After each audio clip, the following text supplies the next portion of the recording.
मुख्यमंत्री राज्यातील दुष्काळी परिस्थितीचा आढावा घेणार। संभाजीनगरमध्ये मराठवाड्यातील जिल्हाधिकाऱ्यांची घेणार बैठक। तर आचारसंहिता शिथिल करण्याची राज्य सरकारची निवडणूक आयोगाला विनंती।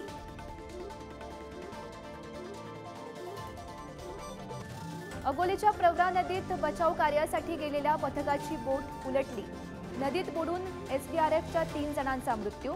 मुंबईतून बचाव कार्यासाठी अकोल्यामध्ये आलं होतं पथक।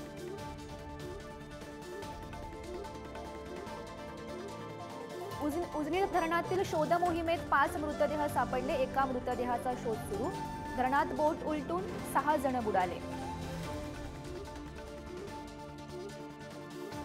करवीरचे आमदार पीएन पाटील यांची प्राणज्योत मालवली। घरात पाय घसरून पडल्यानं पीएन पाटील यांच्या मेंदूला झाली होती दुखापत। उपचारादरम्यान मृत्यू। थोड्याच वेळात अंत्यसंस्कार। भाजपाला 295 ते 315 जागा मिळण्याचा अंदाज। अमेरिकन राजकीय संशोधकाचं विश्लेषण। भाजपाचा अबकी बार 405चा नारा।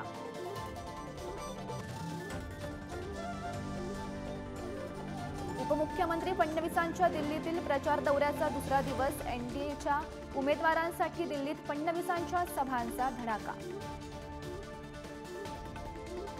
रायगडमधील 103 गावांना दरडीचा धोका। अति धोकादायक गावांना पावसाळ्यापूर्वी सुरक्षित स्थलांतर करण्याचे आदेश। दरडप्रवण गावांमध्ये महाडमधील 49 गावांचा समावेश। राजस्थान, पंजाब, हरियाणा, दिल्ली आणि उत्तर प्रदेशच्या काही भागात रेड अलर्ट। उष्णतेची तीव्र लाट येण्याची शक्यता। काळजी घेण्याचं हवामान खात्याचं आवाहन।